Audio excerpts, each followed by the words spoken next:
This is Find Your Dream Job, the podcast that helps you get hired, have the career you want, and make a difference in life. I'm Ben Forsag, Managing Director of MaxList, and I'm sitting here with Mac Pritchard, the founder and owner of MaxList, and Jenna Forstrom, our Community Manager.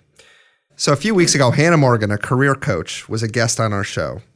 And when we asked her what kind of questions job seekers should ask at the end of an interview, here was one of her responses. She said, if you want to ask a provocative question, you could say something like this, quote, I'm really excited about this job opportunity.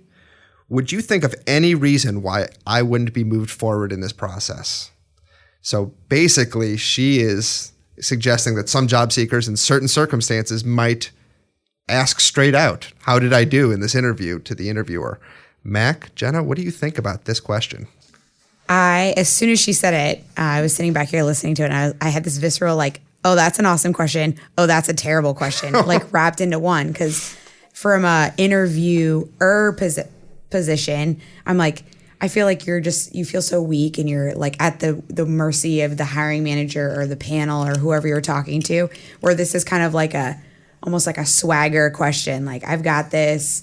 I want to learn more. I'm interested. Like, let's, like the Bostonian in me is like, yeah, that's an awesome question. The flip side is I recognize as an interviewee, someone doing an interview, I have no filter and I would make the most like, I don't have an answer for that. And if I do, it's not going to be a nice one and it'll be like all over my face and it'll be terrible because it'll be like, well, I don't want to move you forward because I don't like you, or like something not HR appropriate. You are assuming the worst here of the person going through the interview. This is true.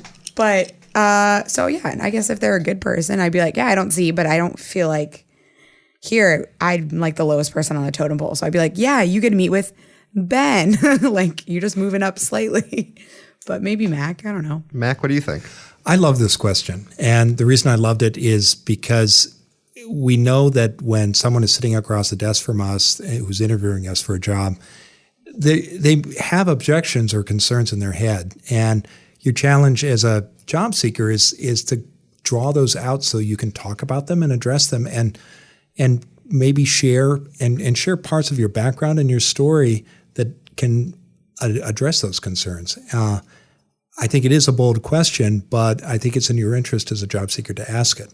So your point is this gives the person who's interviewing an opportunity to say, like, lay out any other objections you might have to me as a candidate, and so you can proactively address them again. Yeah, I absolutely. And I have a version of this question that I like to ask when I'm a job seeker, which is if I'll say to the person interviewing me, I'm very interested in this position. I'd love to continue our conversation. I have to ask if I were fortunate enough to get this job and we were sitting down in a year's time to do my annual review, what are the 3 things you'd like me to tell you I've done for you? And a couple of things happen when you ask that question. It transforms the dynamic. You start problem solving with your potential employer. They also will often tell you things that haven't come up in the interview. There's some project, some problem that's festering that they need someone to address, and they'll tell you about it. And that gives you the opportunity to show how you've addressed similar problems in the past. And again, that gives you a chance for them to see you as a problem solver. And in the end, I mean, we've talked about this a lot. Employers hire people to solve problems. And the more you know about an employer's problems, the more successful you're going to be in your job search. I like that question too, because I feel like it changes the way you view the person you're interviewing, because it goes from being one of 10 applicants or 2 applicants to, in this fictional 1 year of time, you're my coworker and you're my colleague and you're my confidant. And so it changes the way that's a great question. I've never thought of it like that. So I'll say with Hannah's question, I think you do need to be delicate about when you use this, because this is a powerful question and it's going to generate powerful responses, I think, both positive and negative.